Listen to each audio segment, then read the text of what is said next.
Well, good afternoon, everyone. I want to welcome and thank everyone for tuning in and joining us for our broadcast today. Today's message will be delivered by David J. Smith, and it is titled Prophecy. Did you know? This is part one of a two-part series. David J. first delivered this message on March 16th, 2005. Now, for those of you tuning in on the conference call today, I have the probability days for this year's spring feast dates displayed on the screen. You can grab a pen and paper to jot them down. I'll be going over those dates here shortly. Now, the new moon for the 12th month of God's calendar year was seen in Jerusalem and right here in Texas just after sunset on the evening of February 18th. So, 29 days from that date will bring us to the evening of Thursday, March 19th, and 30 days from that date brings us to the evening of Friday, March 20th. Now, the luminosity of the new moon on the evening of March 19th will most likely be too low of a percentage to be visible with the naked eye. So I'm displaying the dates for a sighting on the evening of March 20th.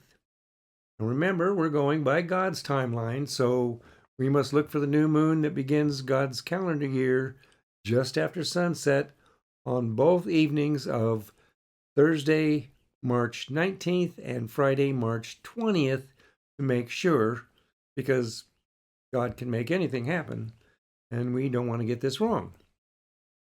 Now, if it is actually seen after sunset on Thursday, March 19th, that would be the 29th day after the last sighting, then the dates displayed here will just move back one date, with the exception of Pentecost. That date will remain the same in either scenario.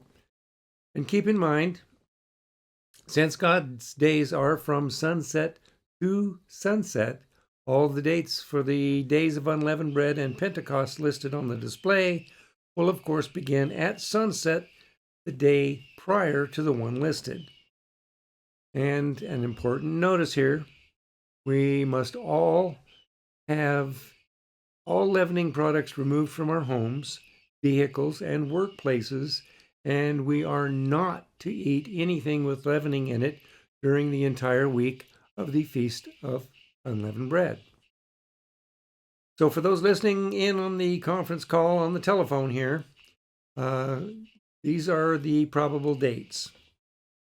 If the new moon is sighted just after sunset on the evening of Friday, March 20th, which will be 30 days after the last sighting, then Passover will be on the late evening of Friday, April 3rd, with the first day of unleavened bread beginning at sunset, Friday, April 3rd, going through until sunset the following evening of Saturday, April 4th.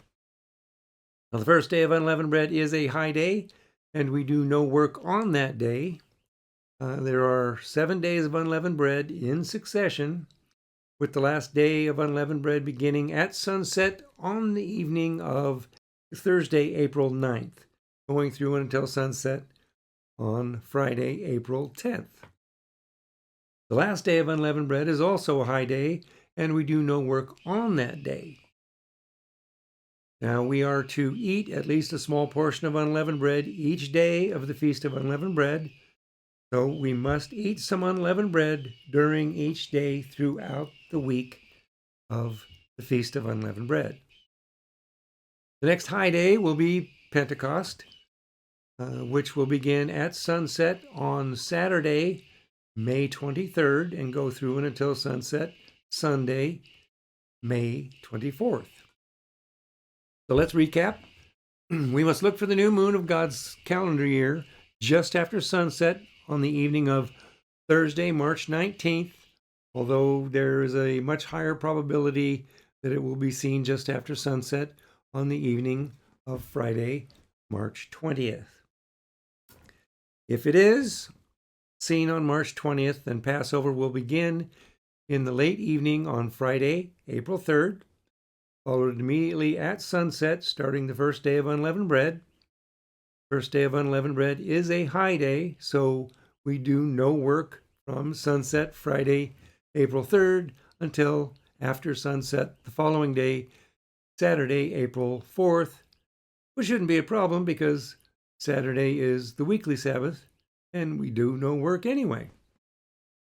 Now, the next 5 days of unleavened bread are not high days. The next high day will be the last day of unleavened bread, which begins at sunset on the evening of Thursday, April 9th, going through and until sunset the following evening of Friday, April 10th. That will make that weekend a double Sabbath because we go straight into the weekly Sabbath. Again, we are to eat some unleavened bread each of the 7 days of the Feast of Unleavened Bread. And remember, if the new moon is sighted on Thursday, March 19th, 29 days since the last sighting, each of those dates mentioned will just move back 1 day.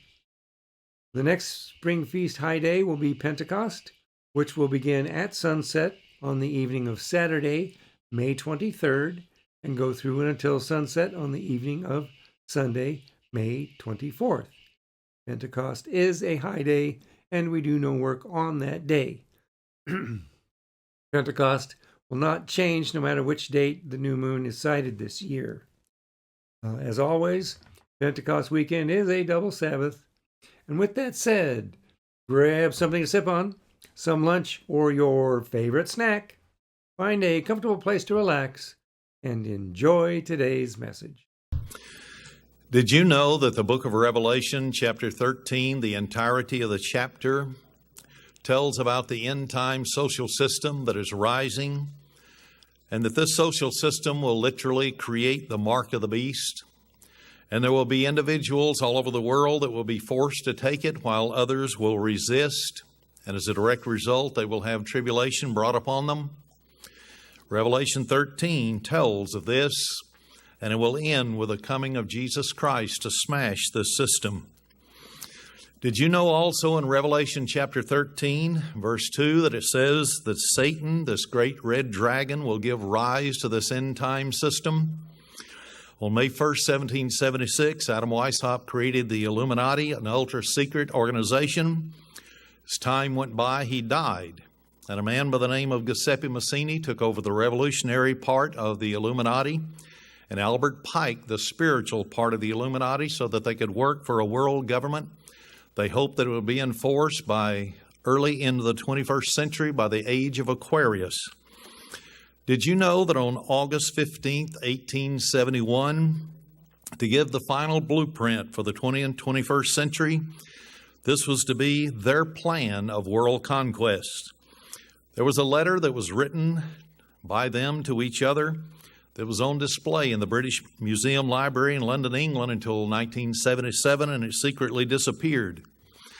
It was mysteriously removed by someone who was a part of the Illuminati. In graphic details, though, it outlined many revolutionary wars and 3 world wars. We've seen, starting with the overthrow of the Russian government, 1917 to 1919, we've seen revolutionary wars that have been going all over the world. They're called wars of liberation. And then we're still seeing them to this very moment in the century of 2000. And so 2001. So we are definitely headed toward the end times. Out of this particular letter, Albert Pike and Giuseppe Mazzini wrote to each other and said not only would they have all of these revolutionary wars, but they would have at least 3 world wars. We saw World War I, we all know that, World War II, but the third one was to be different. It was to pit Russian atheism against Christianity or capitalism. This was to be brought about so that they could destroy both Christianity and atheism at the same time, and therefore the worship of Lucifer would come on the scene. Did you know that in 1829 there was an American luminist who held a series of lectures in New York? She brought together all of the nihilist revolutionaries. Her name was Frances Wright. She advocated the entire Adam Weishaupt program for world government. She said that they would use the word communism, and it would make it more palatable for the human race to swallow and accept.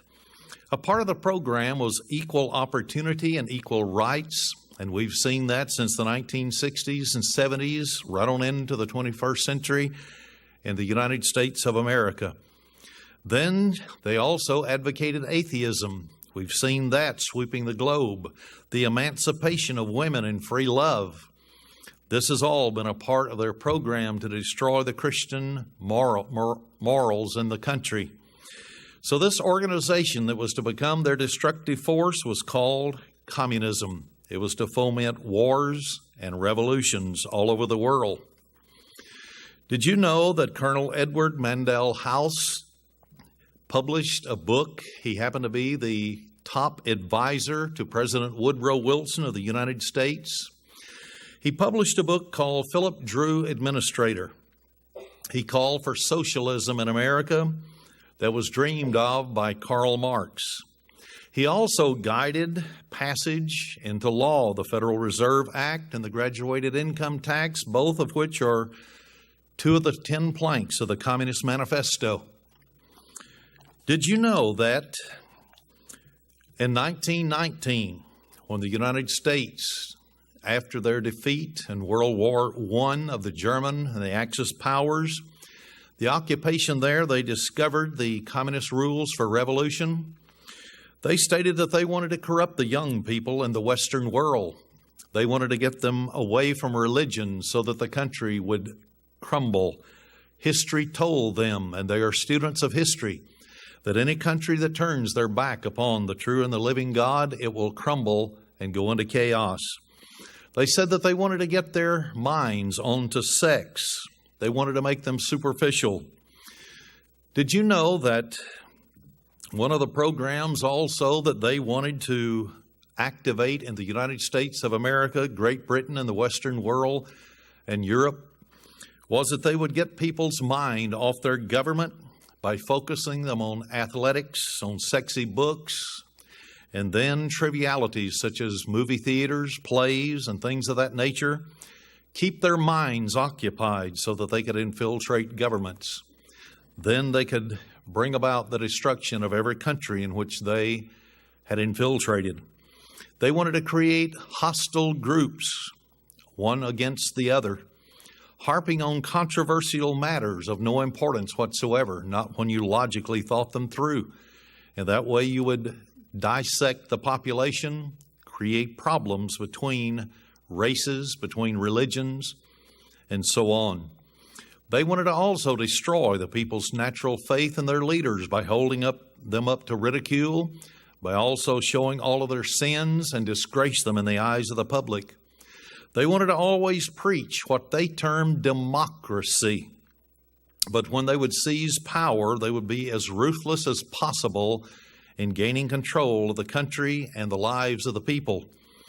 They wanted to encourage governments to become very extravagant in their spending. This way, they would create debt crisis and cause the whole country to collapse economically. And when you're in economic upheaval, you're an easy target for Marxist communists. And remember, communism was created by the Illuminati, worshipers of Lucifer. They wanted also, as their third part of this particular program, to cause the registration of all firearms on some pretext, with a long-term range of confiscating every single gun and leaving the population helpless. This is a part of those communist rules of revolution that they found in 1919 in Dusseldorf, Germany. Did you know that the Fabian Society, a man by the name of George Bernard Shaw, in a very bad year for the rest of the world, wrote a book. It was called The Intelligent Woman's Guide to Socialism and Capitalism. He wrote it in 1928. He revealed that under socialism, you would not be allowed to be poor. They would force you to be fed. They would force you to be clothed, lodged, no matter how the poverty would be, at least they would force it. They would then force you to be employed, whether you liked it or not. And if you were discovered that you did not have the character and the industry to go out and work, then you could possibly be executed as a useless eater in society. Did you know that it was during the 1920s that V.I. Lenin made his famous predictions concerning world domination? He stated, first, we will take Eastern Europe. Then we will take the masses of Asia. Then we will encircle the United States, which will be the last bastion of socialism or capitalism, And then they would not have to attack, but they felt their infiltration would be so thorough that the United States would fall into their hands like a ripe fruit. They did take Eastern Europe when Churchill, Stalin, and Roosevelt all signed the treaty that ended World War II. The Russians were allowed to take 100 million people behind the Iron Curtain.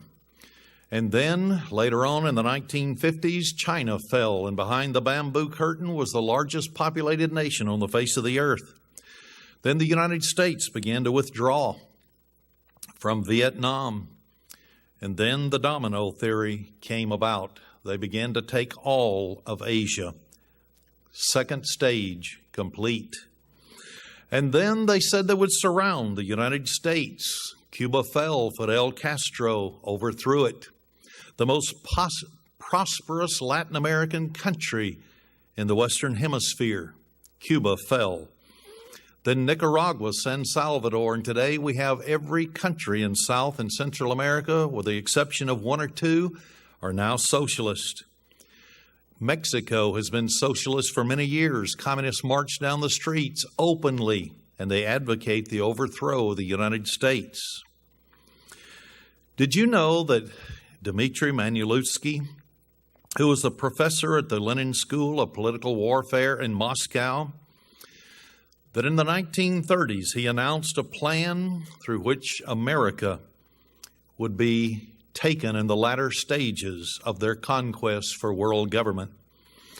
If their infiltration and falling into the hands of socialism like a ripe fruit did not work, he said that war to the hilt between communism and capitalism was inevitable. He said then in the 1930s they weren't strong enough to attack. He said our time will come in the future. In order to win, we have to put the West to sleep. So he said we would begin to launch the most spectacular peace movement on record. There would be electrifying overtures, unheard of concessions. He said that the capitalist countries like America and Great Britain would be stupid and decadent. He said that they would rejoice to cooperate to their own destruction. Then he went on and concluded, they will leap at another chance to be friends. Why? Because of the open trade policy. And then he said, as soon as their military guard is down, we will smash them with our clenched fist. Have we seen electrifying overtures that were begun in 1985 when Gorbachev stepped down? Did we see the Berlin Wall come tumbling down? Did we see East and West Germany put back together as one nation? Did we see Mikhail Gorbachev allow the satellite countries to become free democracies, pretending that they would be? They weren't really. They were controlled by the KGB. When one satellite country decided to leave because they said they were free, the Russians went after them with a vengeance. Did you know that just like the more modern day Richard Nixon, that the United States had been planned to be broken down into 9 regions? Richard Nixon said 10 and broke it down into 10 regions. But in the 1930s, to be exact, 1935, a Mr. Delbert Clark of the New York Times wrote the members of Congress and especially Senator Robert Wagner of New York, and asked them about their reorganization of America into 9 groups. They wanted to break the 48 continental states down into 9 groups. Richard Nixon did it in 1972. Why would they do such a thing as that? A woman by the name of Mary Munt, who was the wife of former South Dakota Senator Munt, wrote a letter in the 1960s in which was published in Arizona in the National Federation of Republican Women's Clubs Literature. She said that they wanted to break the United States down into 9 groups. She said she remembered back when she and her husband had visited the Hoover Dam, and how the man who was showing the guests there that were looking at the dam, how that if they mashed one button, they could turn off the lights and electricity in San Bernardino, California. How they could mash another button and there would be no water in Los Angeles.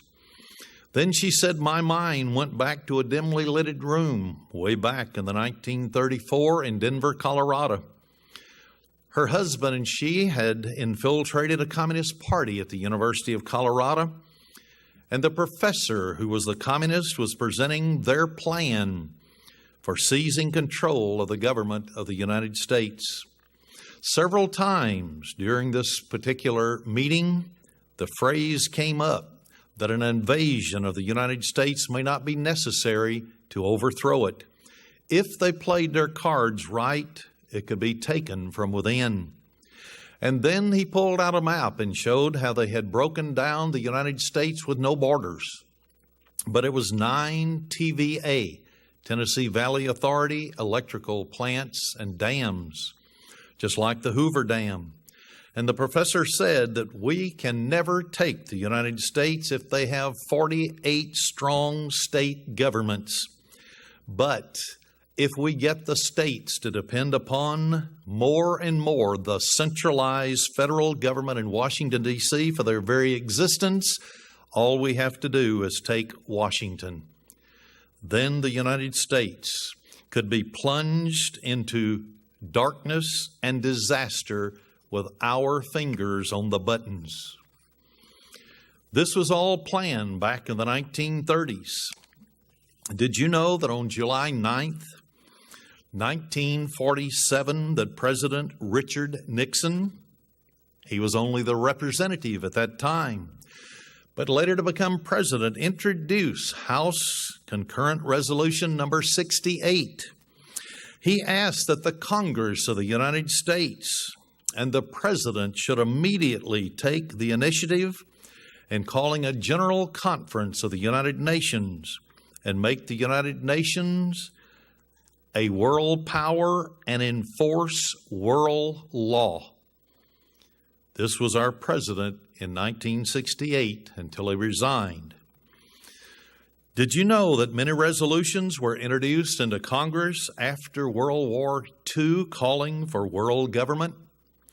Albert Einstein, a man that most people have heard of in America, who was a member of the World Federalist Organization, he made a radio broadcast on July 17, 1947, that was entitled The Immediate Need for World Law.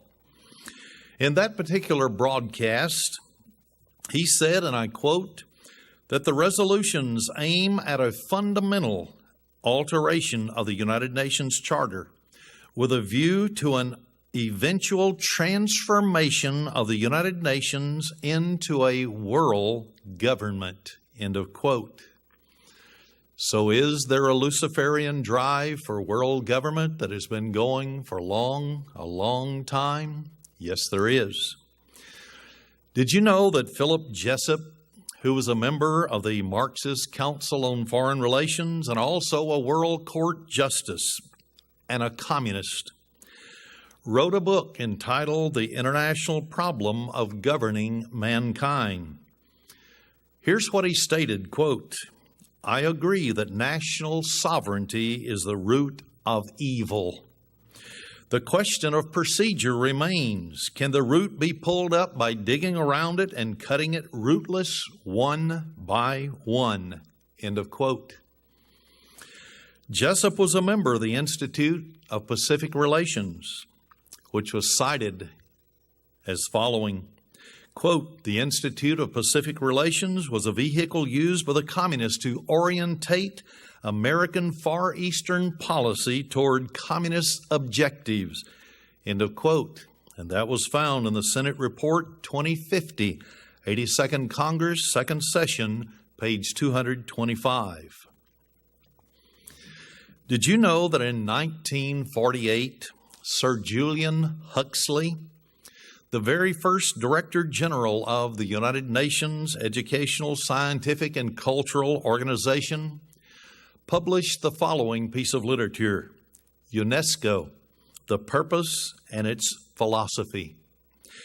In it, he stated without apology, and I quote, "The general philosophy of UNESCO should be a scientific world humanism. Anyone who understands humanism knows that means you're without God. Man is elevated into the ranks of the gods. We as humans are gods." That's what they believe. He went on to say that global in extent and evolutionary in background. So evolution came into the play.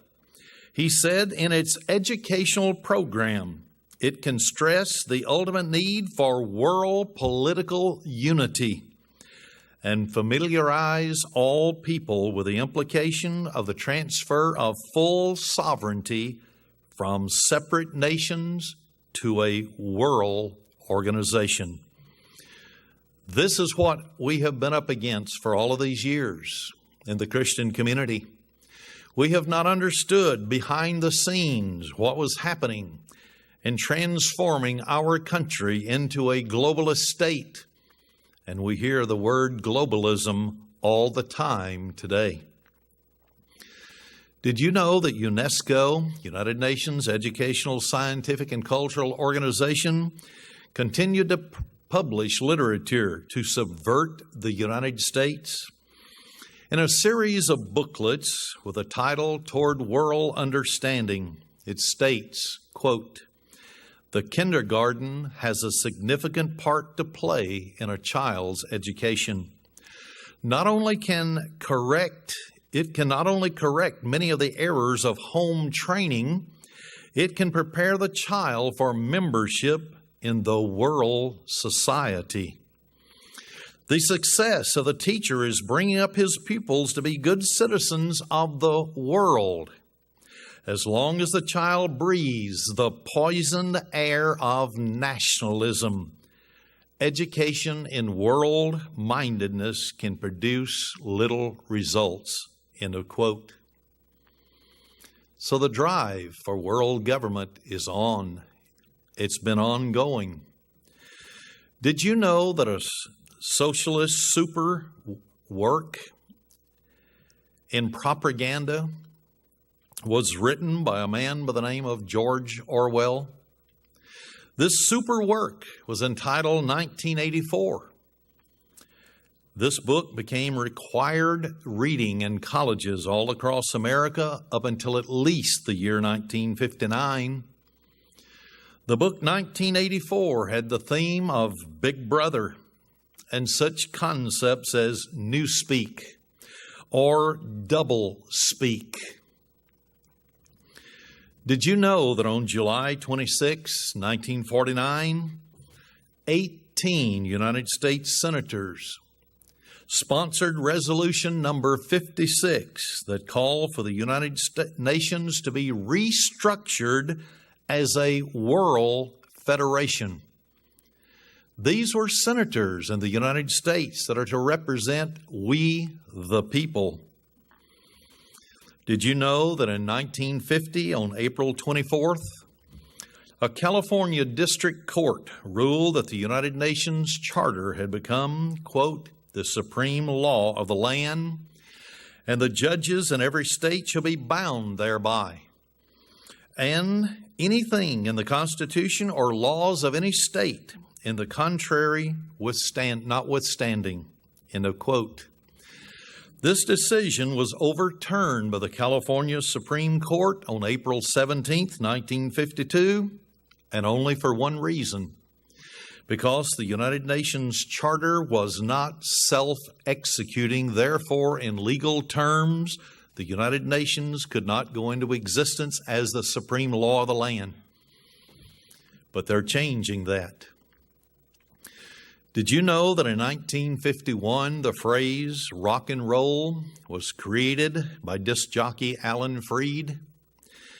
This softer rock became the instrument through which hard rock would later come on the scene and emerge.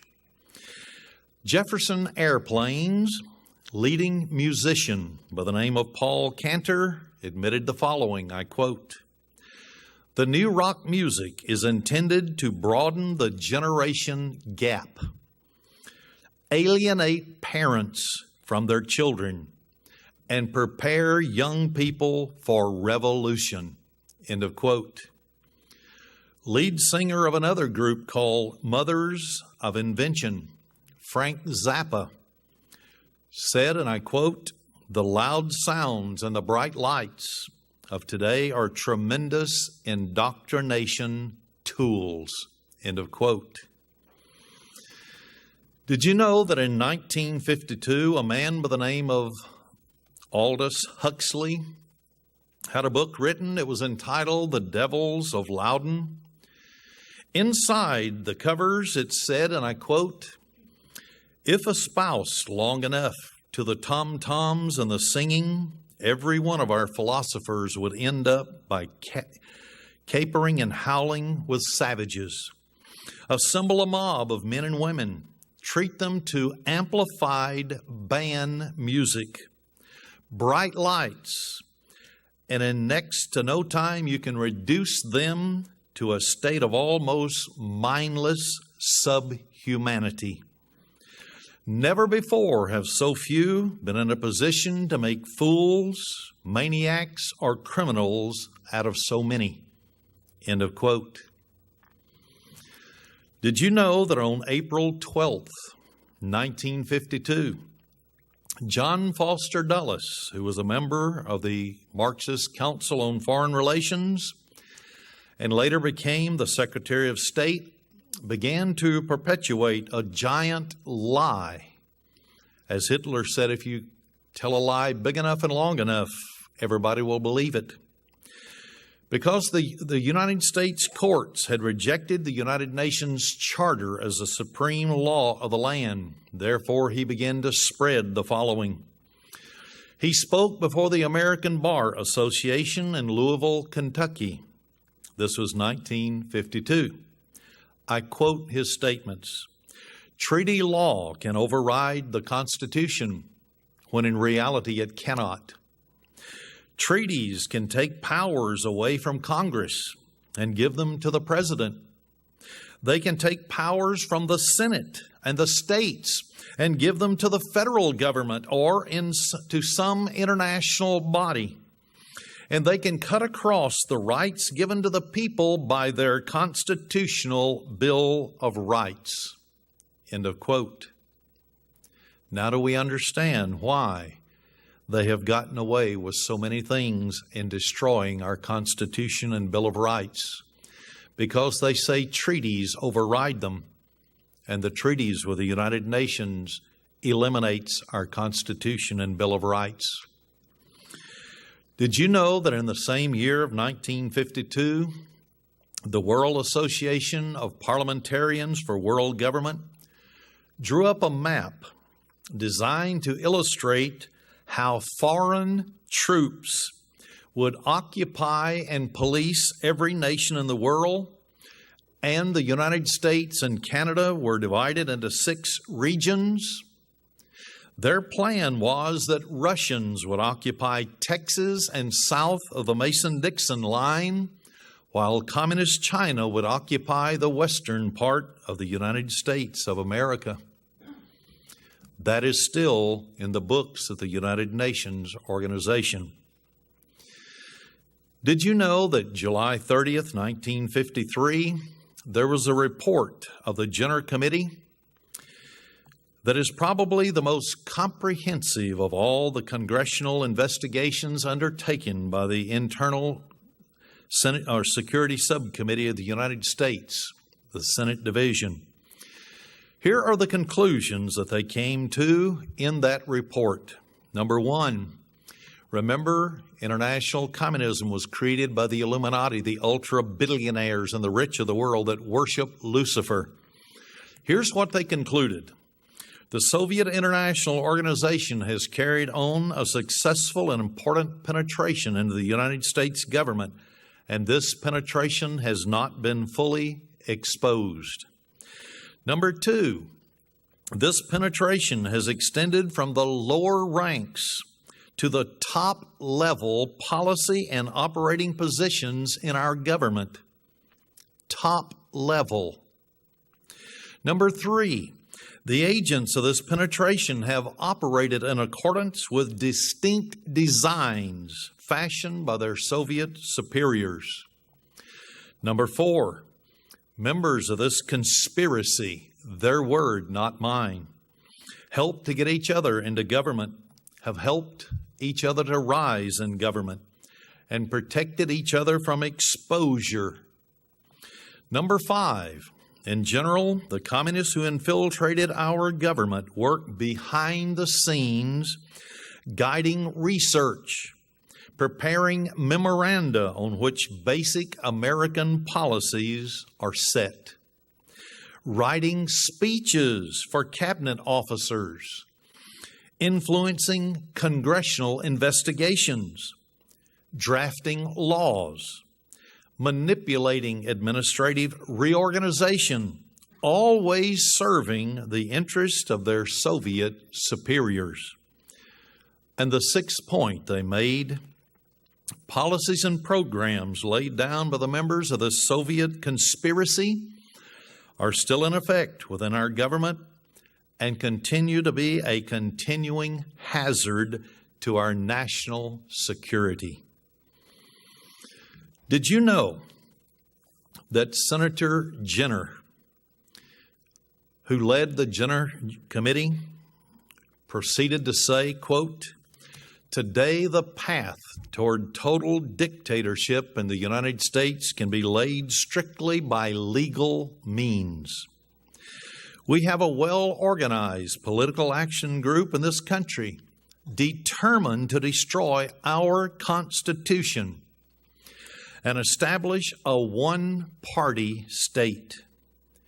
It has a foothold within our government and its own propaganda apparatus. One may call this group by many names. Some call it socialism, some collectivism. I prefer to call it democratic centralism. The important point to remember is not the ideology of the organization, but its strict organizational abilities. It is a dynamic, aggressive, elite corps forcing its way through every opening in our government to make a breach for a collectivist one-party state in America. It operates secretly, silently, continuously to transform our government without our suspecting the change is underway." I'll continue his statement. This secret revolutionary corps understands well the power to influence the people by an elegant form of brainwashing. We see this, for example, in the innocent use of words like democracy in place of representative government or Republican government. It conducts tactical retreats. It'll back up if you catch them, but only the more surely to advance to its own goal. As V.I. Lenin said, if we're caught, we'll take one step backwards, then we'll take 2 steps forward, and we're gaining momentum. I'll continue the conclusion of his statement. I know of Alger Hisses, who planned it that way. Dr. Worth of my state told us in 1934 that the plans were all drawn. The timetable had already been established. Did you know that Renee Wormser, who was the General Counsel for the United States House of Representatives Special Committee to investigate tax-exempt foundations, on April 5th, 1954, wrote to a Mr. Sproul Braden, who was the former Assistant Secretary of State and Ambassador concerning the Carnegie Foundation, the Rockefeller Foundation, the Ford Foundation, Rhodes Scholarship Trust, and on and on. On April 10th, 1954, Braden replied in writing, quote, "I have the very definite feeling that these various foundations you mention were very definitely do exercise overt and covert influences on our foreign relations, and that their influences are counter to the fundamental principles on which this nation was founded that has made it so great." End of quote. There is a conspiracy for world government to take our freedoms from us, just like Revelation 13 said. Did you know that an ultra-private organization came into being in 1954 known as the Bilderbergers? It was formed by Prince Bernhard of the Netherlands. They first met at the Bilderberger Hotel. That's where they got their name, the Bilderbergers. Bernhard's wife, Queen Juliana of the Netherlands, later became one of the first to endorse planetary citizenship, a one-world government organization. Many of the top statesmen in American politics have attended their meetings. Just a few examples, starting way back there in 1954 and moving forward, were Dean Acheson, Kristen Herter inside of our government, Dean Rusk, Robert McNamara, George Ball, Henry Kissinger, former President Gerald Ford, former President George Bush, the older Bush, Dan Quayle, Vice President, former Vice President, Lloyd Bentsen, and former President Bill Clinton.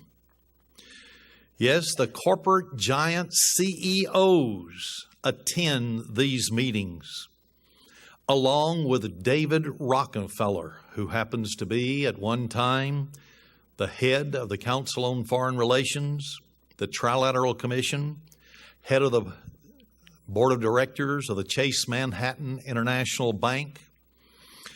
Yes, their goal was to create a corporate world government.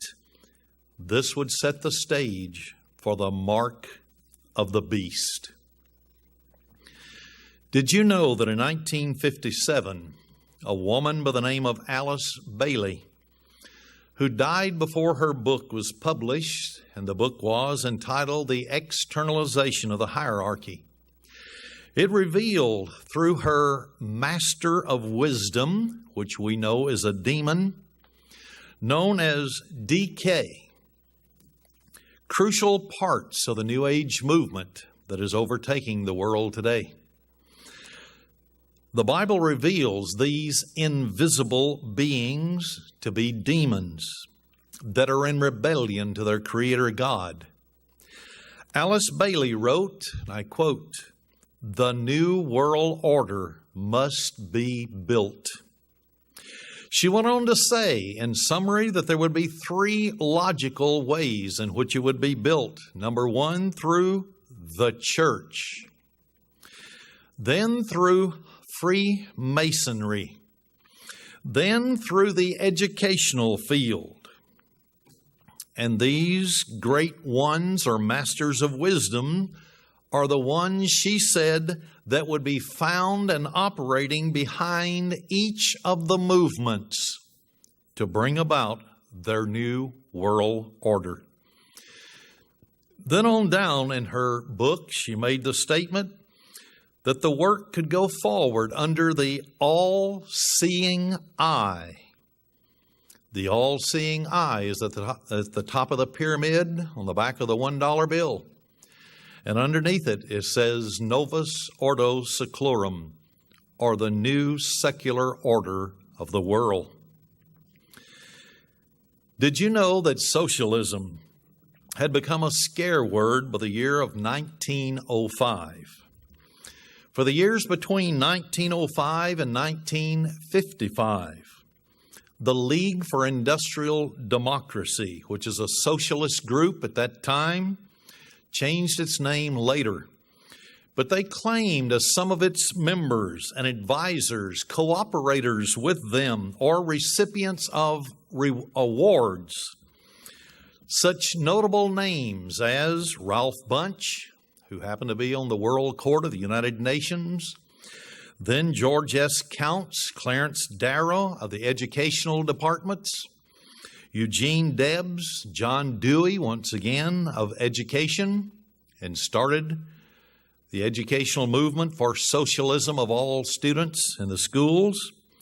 Then Senator Paul H. Douglas, a man by the name of David Dubinsky, Senator Hubert H. Humphrey, a man by the name of Walter Lippmann, very famous radio commentator, a man by the name of George Meany, Senator Wayne Morris, Walter Reuther, head of the AFL-CIO,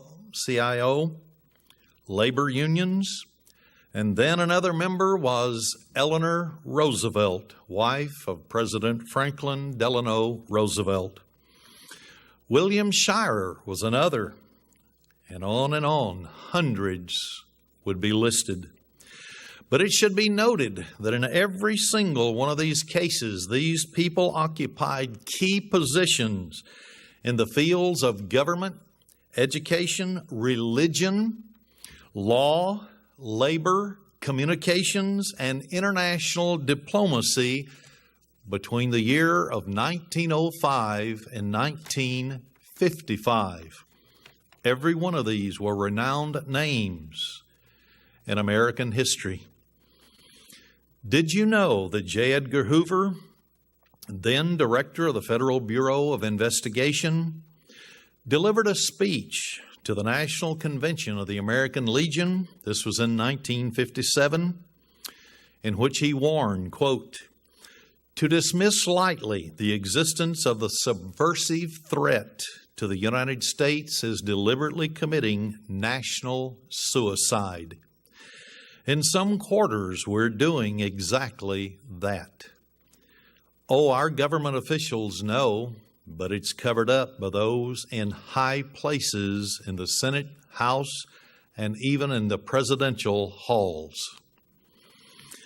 Did you know that a man by the name of W. Cleon Skousen, who is the assistant FBI director under J. Edgar Hoover, published a book called The Naked Communist? He placed 45 points that the communists were trying to achieve to destroy and overthrow the United States and the congressional record of the United States. Some of those items were of importance.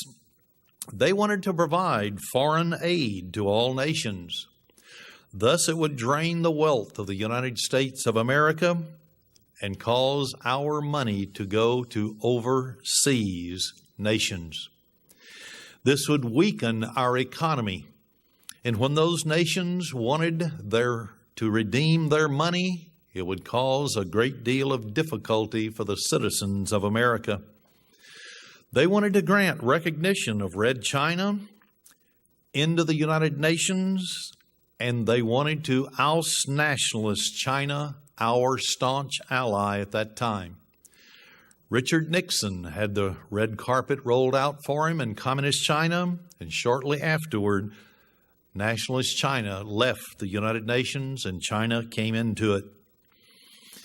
Did you know that W. Cleon Skousen also exposed the East-West Germany problem, and that they were separated so that later they could be merged together as a great peace initiative, so the West would fall for their lies? Did you know that W. Cleon Skousen also found that they wanted all Soviet satellite countries to have representation in the United Nations so that they could outvote us at every turn? They wanted to promote the United Nations as the only hope for mankind and thus entangle the United States and discard the Monroe Doctrine of not becoming involved in the affairs of the Europeans. Did you know that W. Cleon Skousen also revealed that the Communist Party wanted to resist any effort to outlaw it so that it would have free access? It could not be outlawed as a political party. Did you know that W. Cleon Skousen also revealed in his book that the communists wanted us to continue to give Russia access to our patent office? That way they could receive any number of patents that would help them to build their military. Also, they wanted to capture one or both of the political parties in the United States. They have done it. You have to remember the Illuminati is a conglomeration of all the secret societies, the very top-level individuals within them. They are the ones that are given the secrets of world government as being the concluding program. Did you know that W. Cleon Skousen also revealed in his book that the international communists wanted to use technical decisions in the courts of America to weaken our basic Christian institutions? Haven't we seen this being done now since 1962, when they finally got Bible reading and prayer out of the schools? They wanted to get control of the schools. That way they could teach socialism, but in a fragmented way, so that one teacher wouldn't know they were teaching, but it would only be a little segment.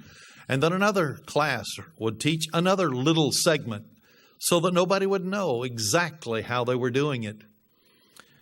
They wanted to gain control of all student newspapers and use those student newspapers to foment riots or to propagate communist propaganda. This is exactly what happened when Hillary Rodham Clinton, when she was in the Yale Law School and she was the editor of their law journal, she allowed pigs. They were called pigs, but they were policemen inside the pages of that law journal. So they used it for their propaganda to turn people against the police forces and authority in America. Did you know that W. Cleon Skousen also revealed in his book and placed it in the Congressional Record of the United States that the Illuminati, or international socialist communists, wanted to infiltrate the press? They gained control of the editorial pages of the top 25 newspapers in America so they could propagandize Americans. They also wanted to gain key positions in radio, TV, and motion pictures. Hollywood and Broadway director Myron Fagan, he named before a stage, a live audience, and on radio, the top 300 Hollywood stars that were known communist. He had been asked by the FBI to infiltrate the Hollywood lots. He knew that it would destroy him and he would never direct another play in Hollywood or on Broadway, and he didn't. But he was patriotic to the United States of America.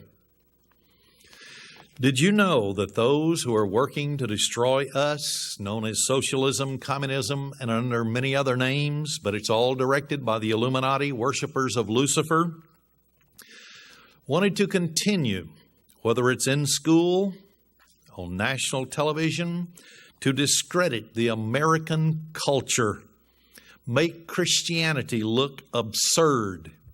They wanted to start bringing forth artistic expression like nude movies, and they would call it artistic. They would promote books that were filth, perverted art. They wanted to control all critics and directors of art museums. I'll quote their reason. Our plan is to promote ugliness, repulsive, meaningless art. End of quote.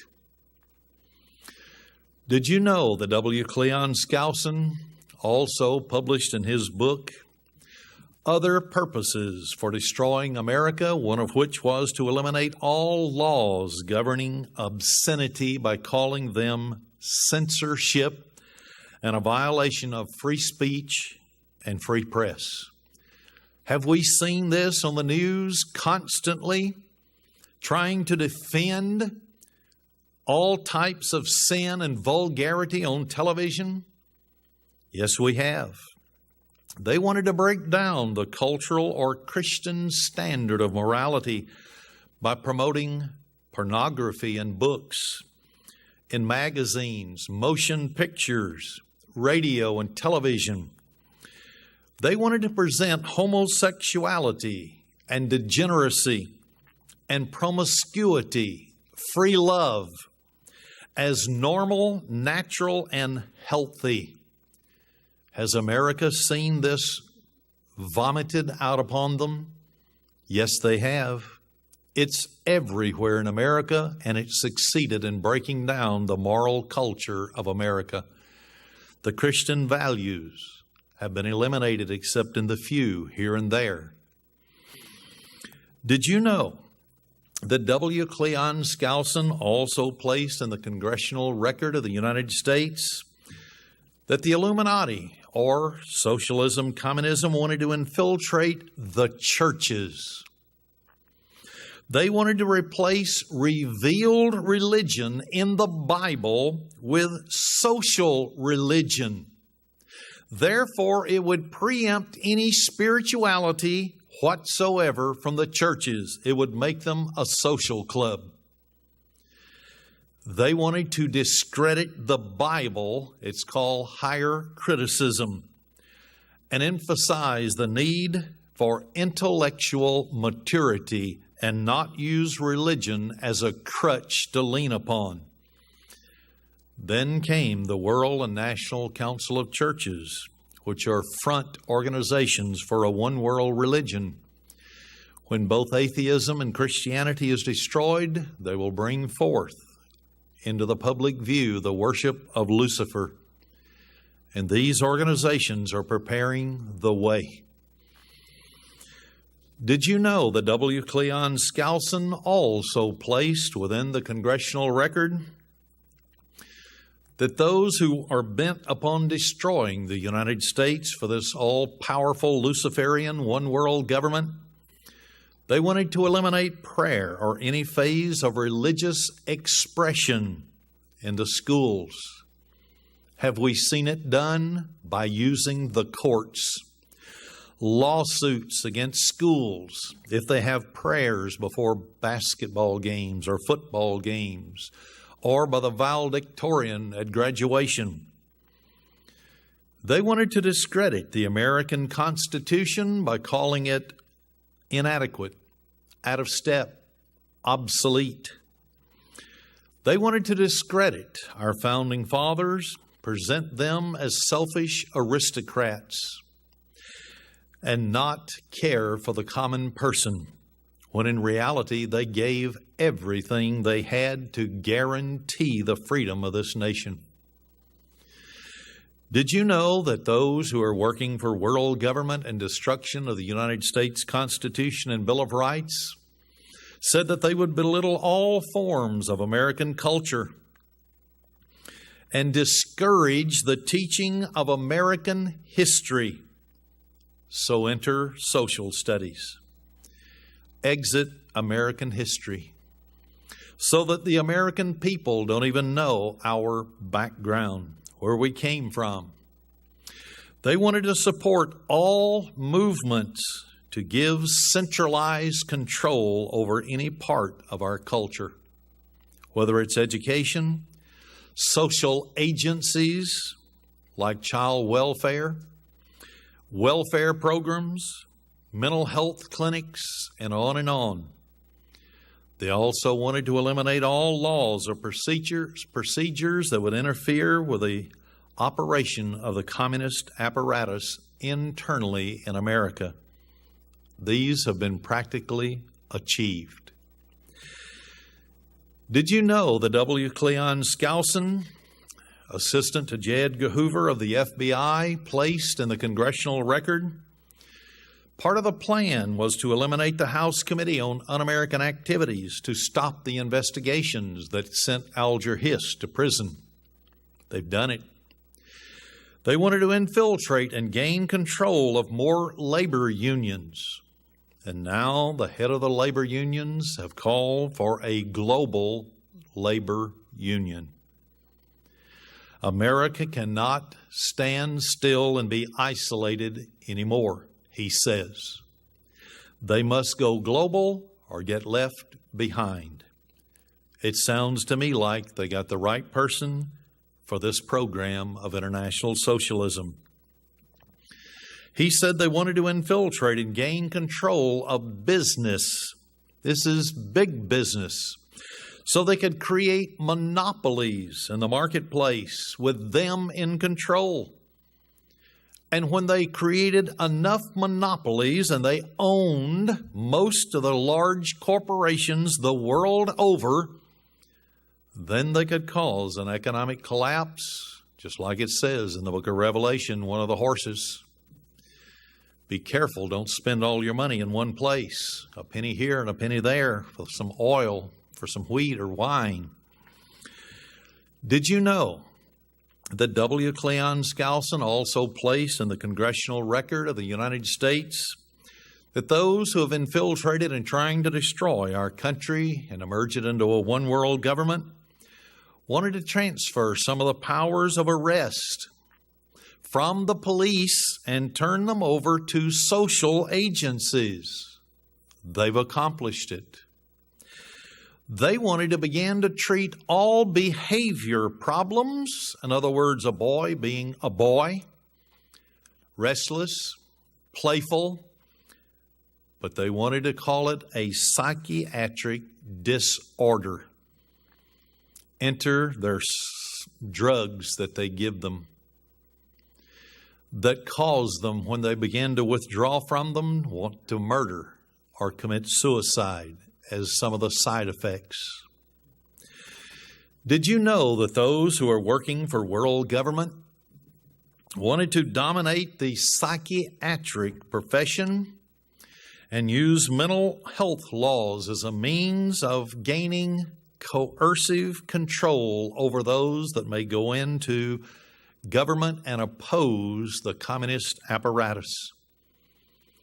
It happened years and years ago with Thomas Eagleton from Missouri. They wanted to discredit the family as an institution. So now enter Hillary Clinton and her global village of children being raised by the state.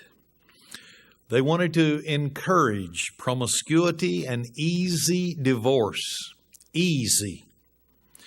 They wanted to emphasize the need to rear children away from the negative influence of their parents. This way, they would attribute all prejudices, all mental blocks to the suppressive influence of parents. So enter, once again, your global village. Did you know that W. Cleon Skousen even went just a little further? He placed within the congressional record of the United States that those working for world government and to destroy our Bill of Rights and Constitution wanted to create the impression that violence and insurrection are legitimate aspects of the American tradition. So what do people in Europe think of America? They think we are the most violent nation on the face of the earth. They've been propagandized through CNN over there that gives a total socialistic view of America. They wanted to also overthrow all colonial governments before the native populations were ready to govern themselves. They would come under the strong hand of communism. Then they wanted to work incessantly so that they could internationalize the Panama Canal, take it away from America. That happened December 31st, 1999 at noon. And so once again, the United States of America is being destroyed from within. Did you know that way back in 1959, a presidential candidate on the Socialist Party ticket by the name of Norman Thomas, he had run 6 times. He said, I quote, "The American people will never knowingly adopt socialism, but under the name liberalism, they will adopt every fragment of the socialist program until America will one day be a socialist nation without knowing how it happened." End of quote. Do we hear the word liberal all the time in reference to senators and representatives? They're the ones that are changing America. Also in 1959, just 3 months before the United States visit by Nikita Khrushchev, who was then the ruthless dictator of international communism, Khrushchev stated, and I quote, before the Politburo, "We can't expect the American people to jump from capitalism to communism, but we can assist their elected leaders in giving them small doses of socialism until they awaken one day to find they have communism." End of quote. Did you know that the Council on Foreign Relations was founded in 1921? It's a Marxist organization founded by Colonel Edward Mandell House and others in Britain of his ilk. They put a paper, study paper number 7 out, and they call for a new international order. This was in 1959. That was issued November 25th, 1959. And then in the same year, James Warburg, notorious one world government proponent, wrote a book, The West in Crisis, in which he mentioned, and I quote, "We're living in a perilous period of transition from the era of the fully sovereign nation state to the era of world government. American children may best be educated into responsible citizens, not merely of the United States, but of the world." End of quote. Did you know that on February 18th, 1960, the Marxist Council on Foreign Relations and Secretary of State Christian Herter gave a speech calling for complete disarmament, and I quote, "to the point where no single nation or group of nations could effectively oppose this enforcement of international law by international machinery." End of quote. When you read Revelation 13:4, the last part of that verse, it sounds identical to it. That no man will be able to rise against and fight against this government when it comes on the scene. Did you know that Walter Rostow in 1960, who was another member of the Marxist Council on Foreign Relations, and he was later appointed as John F. Kennedy, President of the United States, National Security Advisor. He wrote a book called The United States in the World Arena. Here's what he wrote in one segment, quote, "It is a legitimate American national objective to see removed from all nations, including the United States, the right to use substantial military force to pursue their own interest." I'll interject, somebody ought to tell George Bush that. I'll continue with this quote. Since this residual right is the root of national sovereignty and the basis for the existence of an international arena of power, it is therefore an American interest to see an end to nationhood as it has been historically defined. End of quote. Is there a conspiracy? Yes, there is. The literature is there. The people can be known. They're working incessantly for Lucifer's program, whether they know it or they don't know it. But they're working for Lucifer's program of world government. Did you know that in 1961, the State Department of the Kennedy administration issued a plan to disarm all nations, including the United States, and to arm the United Nations?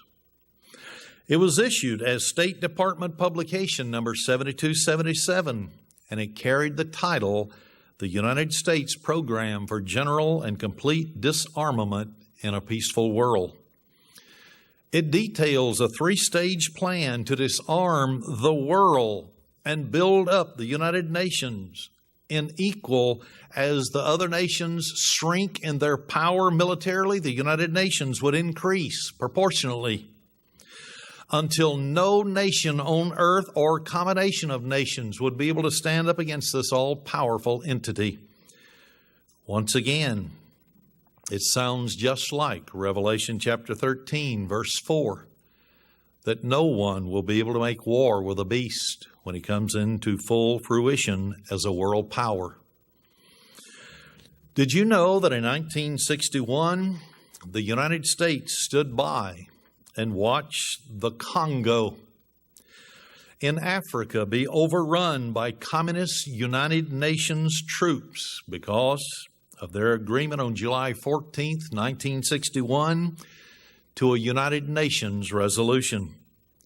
Anti-communist Katanga leader Moise Tshombe was crushed by United Nations troops supported by communist Patrice Lumumba. Tshombe was anti-communist, and he was crushed. This was all a result of the military buildup of the United Nations and the agreement that a communist would always head the military department of the United Nations.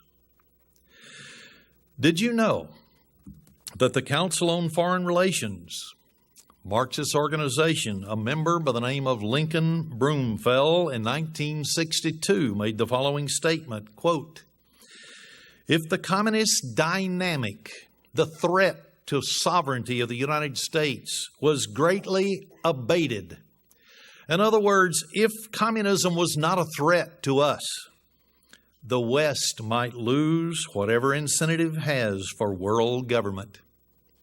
In other words, if there were no communist threat, the peoples of the world would not seek a world government, so they have to keep supplying it and making it possible to exist." This is people in the government of the United States and also in Britain. Of course, their names are not important because those behind it all are the Illuminati, worshipers of Lucifer.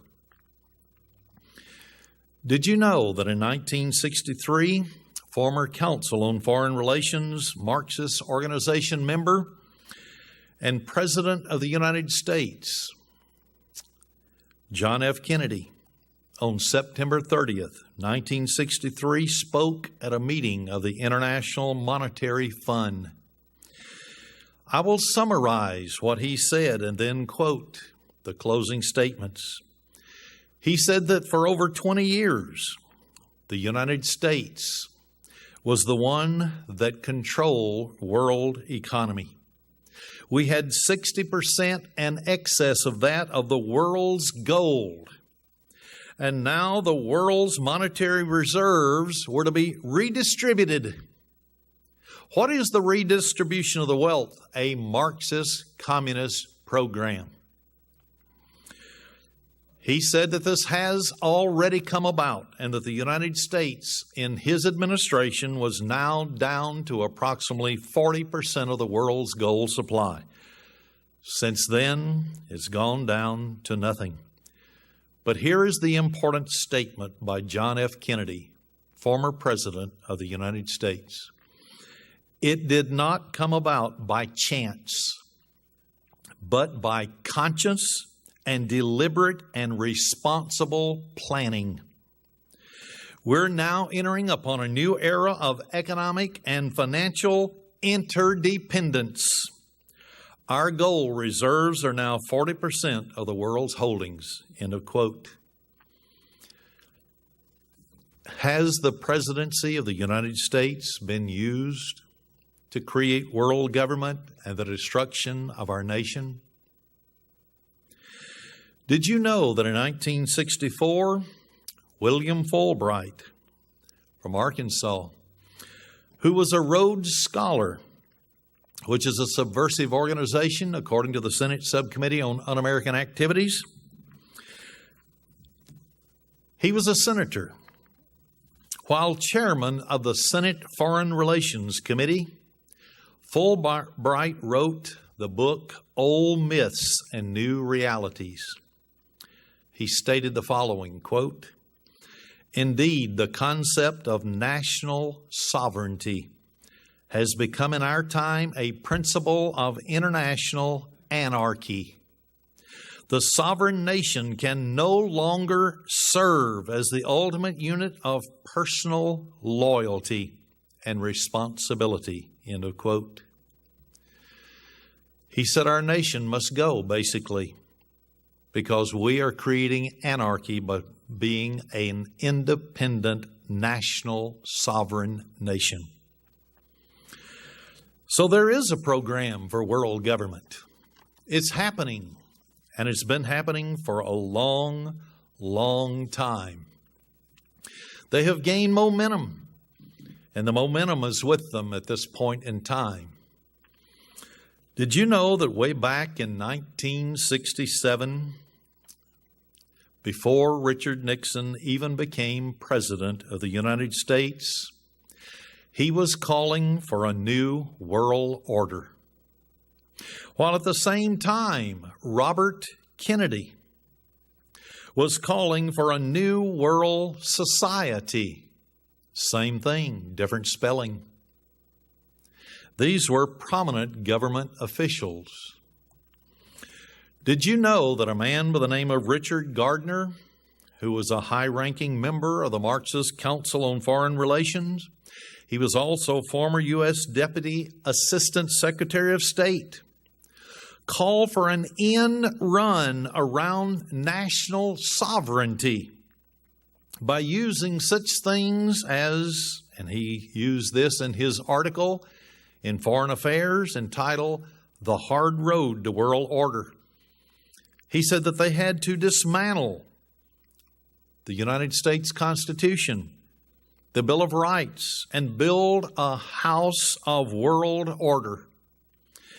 He said they would have to have an end run around sovereignty, eroding it piece by piece. And he said the way that it would happen would be through treaties. It would no longer work to try a frontal attack upon the United States. So they had to do it little by little. Just like Nikita Khrushchev said, we would wake up one day and not know how we became a communist country.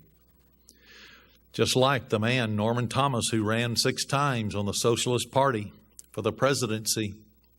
Little by little, they would indoctrinate us, pass laws. We would wake up and be a socialist country. Did you know that the United States Disarmament Agency openly, quote, stated, "The ultimate goal is total elimination of all armed forces and armaments except those needed to maintain international order within states." And they went on to say that the United Nations was the rightful organization in which to keep the world order. They went on so far as to say it would be so strong, the United Nations, that no nation could challenge it. That comes right out of Revelation 13, verse 4. So is there a world government over the horizon to fulfill Bible prophecy? Oh yes, it's coming. Pay attention. Did you know that in 1969, a document entitled Marriage and the Family was published by the British Humanist Association? And they stated that some opponents of humanism have accused us of wishing to overthrow the traditional Christian family. Listen to their final statement. They are right. That is exactly what we intend to do. End of quote. Why is it that Christianity is crumbling at every turn? There is a conspiracy. Did you know that on December 2nd, 1969, Congressman George H.W. Bush from Texas introduced the Atlantic Union Resolution, which included the following statement, quote, a declaration that the goal of their people is to transform their present alliance into a federal union, end of quote. He introduced, as congressman, a resolution to transform America into a world union with the rest of the nations of the world and eliminate our national sovereignty. His words were good. The Illuminati elevated him to president, and his son also. Did you know that on April 22nd, 1970, that the Council on Foreign Relations member and editor of the Saturday Review, Mr. Norman Cousins, said on Earth Day that humanity needs a world order. The fully sovereign nation is incapable of dealing with the poisoning of the environment, the management of the planet, therefore requires a world government, end of quote. There is a program for world government. We have tried to show for many, many years now to all who had ears to hear what the Spirit was saying about Revelation 13 that is in our lifetime. It is here. It is upon us. It cannot be denied with all the statements that are happening and being brought forth with people of prominence. Did you know that a man by the name of Zbigniew Brzezinski, member of the Council on Foreign Relations and also the first Trilateral Commission director for the international banker David Rockefeller, who founded it, and he was also former President Jimmy Carter's national security advisor. He wrote a book called Between Two Ages. When you read through there and saw his praise of international Marxism, communism, he finally got down to it where he said that there is a necessity for an internationalist or globalist spirit. He said the nation state is gradually yielding its sovereignty. Further progress will require greater American sacrifices. Why are these sacrifices to come? Because immediately they began planning the World Trade Organization. They began to plan NAFTA between Mexico, the United States, and Canada, open the borders. And so that companies could go down to Mexico, they could go to the Philippines, they could go to communist China, they could go offshore and get cheap labor. And therefore, it would require greater American sacrifices if we lived in a globalist society, because the wealth would be taken away from America and exported around the world. Did you know that the Trilateral Commission roots literally stem from Zbigniew Brzezinski's book, Between the Two Ages. Brzezinski brought various parallels in his book that sounded just like Marxist communist Edward Mandell House. Here's what he said in different parts of his book. Marxism is a victory of the external man over the inner passive man and a victory of reason over belief. Page 72 of his book. He went on to say that communism represented a major advancement in man's ability to live in this world. Doesn't sound very patriotic, does he? He went on to say, throughout the pages of his book, that the United States could not remain a free country, but had to become an interdependent nation, along with the rest of the economies of the world. And he said at the very end of his book, the goal is world government, page 308 and 309. So we see that there is world government coming. It's over the horizon. It's working around us all the time. We're just not familiar with it. All of a sudden, new laws pop up. We don't even know where they come from. We don't know who introduced them. But they're here. They're everywhere. In 1971, there was a book put out called The Document, Declaration of Feminism. And it was published, and they said that they were working for a feminist socialist revolution. That's what they wanted. It stated we must go back to the matriarchies, to ancient female religion. That's witchcraft.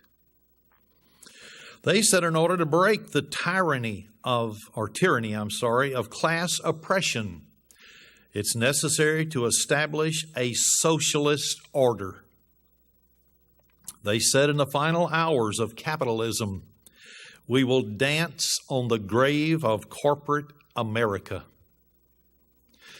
They went on to state in this book, The Document, Declaration of Feminism, marriage is the key institution that has failed us, and we must work to destroy it. End of quote. So there is a conspiracy to destroy everything about America, everything that is cherished by us who are Christians. Jesus Christ foretold that. He laid it down clearly in the book of Revelation, and he even gave the author of the conspiracy, Satan, the devil. And it's unfortunate for those individuals who do not believe in the supernatural. Certainly the occult does. Certainly the leaders of the Illuminati do, because they worship Lucifer by name. They don't like to call him Satan. They say Satanism is a fallacy. They call him Lucifer. They believe that he is the brother of Jesus Christ. This is another one of their misinformation packets they like to pass along. They say that Jesus Christ hates mankind. Just look around and you'll see all the horror that is being achieved in the name of religion. And as soon as Lucifer takes over, the world will be happy. In other words, a counterfeit kingdom of God. Did you know that the living Jesus Christ of Nazareth, according to Revelation chapter 17, verse 12 to 14, is going to come back to this earth and destroy this end-time conspiracy and the world government that it creates? It will take Jesus Christ to perform it. It will take Jesus Christ in all of his power and the resurrected saints with him to set in motion the true government of God on this earth that will bring peace, that will bring happiness, that will give the human race, for obedience to the everlasting covenant for which he shed his blood, they will begin to prosper because of it. They will have happiness unknown by the rest of the world. The old things will pass away because Jesus will take the beast, the world government leader, the false prophet. He will cast them alive into the lake of fire. They will be burned up. They will no longer be a threat to society, to anyone. Jesus Christ will establish His kingdom, and you have an opportunity, according to Revelation 5, verse 9 and 10, to qualify to become a king and a priest and rule on this earth under Jesus Christ. There is nothing in Bible prophecy that can stop Jesus Christ from fulfilling His promise to you and me. Lucifer can't stop it. We've all read the end of the book. We know the outcome. Lucifer, or Satan, loses. You and I are going to be the winners. There is no reason for anyone who is called a Christian and has the Holy Spirit inside of his or her mind to become deceived, disillusioned, depressed because of any world events that are occurring. Moses told Israel when they were locked in the land, a mountain range on each side, Pharaoh's army coming behind them, the Red Sea in front of them, stand still and see the salvation of the Lord. You and I can bank on that statement. Jesus Christ has said that His wrath will not come upon us. We may have to go through a portion of Satan's wrath, yes, but the wrath of God that is going to be poured out upon the beast, the false prophet and his system, not one of us will go through it, because at the seventh trump, we will be changed if we're alive. We'll come out of the grave with a new body. We'll be sitting with Jesus Christ on thrones. Jesus, the super king, according to Jeremiah 3:17 and 18, will be ruling from Jerusalem. He will apportion each one of us our rulership position, but the requirements are to live by the everlasting covenant now, to train us, to teach us so that we can be governors in the future. We're to pass the test today so that we can go on to the next phase. It requires Jesus Christ living His life over inside of us by the power of the Holy Spirit. He will do it if you and I will let Him do it. Jesus is the only way. There is no other.